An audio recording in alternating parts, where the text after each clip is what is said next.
y avait un homme qui s'était enrichi grâce au trafic de la drogue. Ses nombreux crimes concernaient essentiellement ses concurrents qu'il n'hésitait pas à tuer. Mais à chaque fois qu'il comparaissait au tribunal, il était toujours innocenté. Son secret ? Il avait un très bon avocat. Ce dernier était capable de convaincre n'importe quel jury de l'innocence de son client, quel que soit le crime dont il était accusé. Après chaque procès remporté, l'avocat exhortait son client d'abandonner ses crimes et de changer. Ce dernier rétorquait « Je te paie pour me défendre, pas pour me conseiller ». Un jour, il fit tuer un homme qui courtisait sa femme. La punition pour ce crime était la réclusion à perpétuité ou la condamnation à mort. Lorsque l'affaire fut appelée devant la cour, il appela son avocat qui, une fois de plus, convaincut le jury de l'innocence de son client. En effet, bien que l'affaire fût difficile et malgré de nombreux témoignages et de preuves, il gagna le procès et son client rentra chez lui tranquillement. Comme d'habitude, l'avocat conseilla le client « Cher ami, il se peut qu'un jour je ne sois pas là. Pour toi, change ton attitude. Et attention, je suis ton patron et non ton fils. Va donner tes conseils ailleurs, lui répondit son riche client avec orgueil.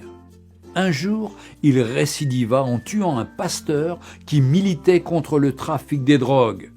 Mais quelque chose s'est passé, bien que l'affaire était difficile et très compliquée, mais il était tellement sûr de son avocat qu'il appela ses amis, ses parents, sa femme et ses enfants pour assister au procès afin de voir comment il va humilier les juges et le ministère public. Alors qu'il se rendait au tribunal, il appela son avocat. Ce dernier lui rassura qu'il était en route et qu'il arrivait déjà.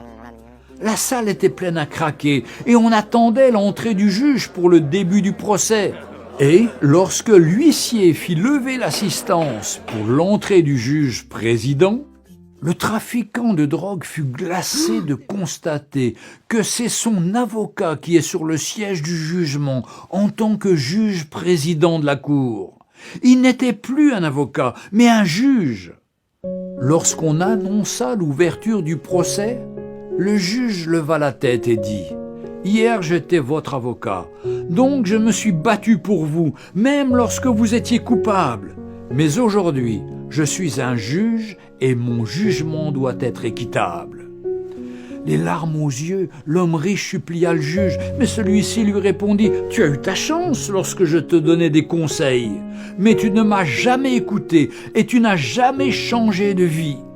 Désormais, tu subiras la rigueur de la loi. » L'homme fut condamné à mort pour assassinat et trafic de drogue.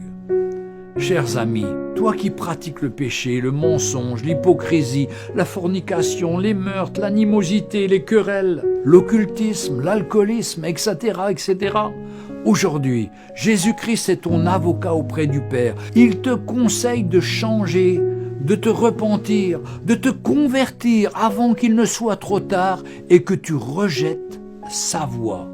Mais un jour, il reviendra comme un juge et rendra à chacun selon ses œuvres. Il te dira « Hier j'étais ton sauveur, mais maintenant je suis ton juge. » Aujourd'hui, Jésus-Christ est notre avocat et rédempteur, mais le jour viendra où il jugera chacun équitablement. Jésus-Christ revient bientôt.